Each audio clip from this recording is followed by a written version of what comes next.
All bartenders love Applejack. No, not that Applejack. Well, maybe a little.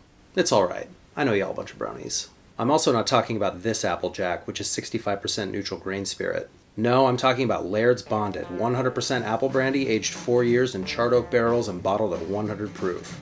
If you don't have a bottle, you should get one. And if you see a bottle of the 12-year-old rare, get that too.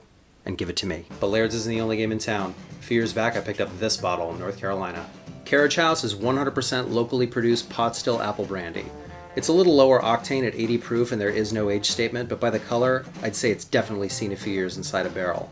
Now, it's time for a face-off. Laird's Bonded. Cheers. If you drink a lot of apple cider, the nose will be familiar.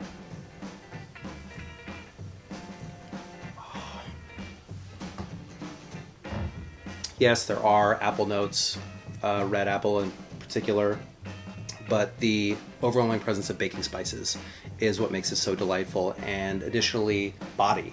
It feels like a whiskey.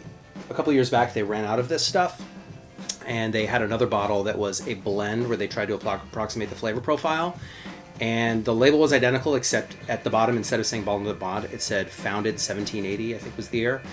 And that's all we had access to while the Bonded wasn't available, so that's what we used.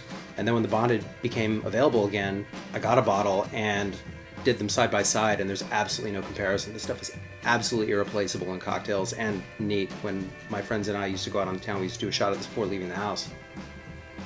Very complex finish too, it goes on and on. And now the Carriage House.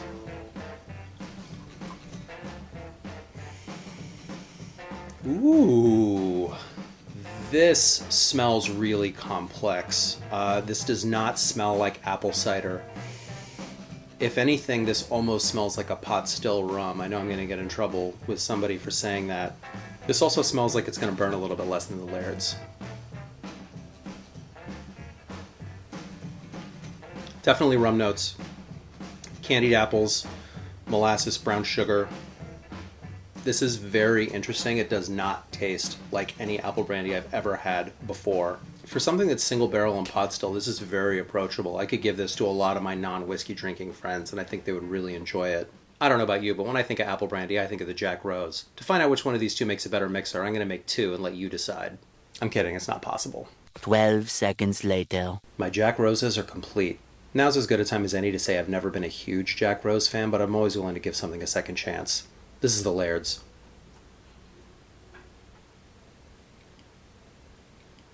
And that is quite delicious. This is a solid cocktail. I use the milk and honey spec, which is 2-ounce spirit, 3/4 lime, 3/4 grenadine. And this is great. You can taste all the ingredients. It's super balanced. I don't know how the Jack Roses I've had in the past were different from this, but this might have turned me into a believer. And now the Carriage House.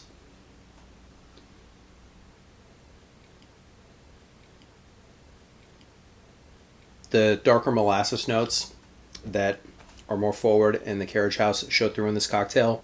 The Carriage House doesn't announce itself quite as much as the Laird's does. This is still a very enjoyable drink. I might dial back the grenadine or just stick to drinking the Carriage House neat. That's it for today. Stay safe, follow the advice of professionals, and if your tender sensibilities disapprove of me swapping the terms Applejack and apple brandy, light me up in the comments. See you next week.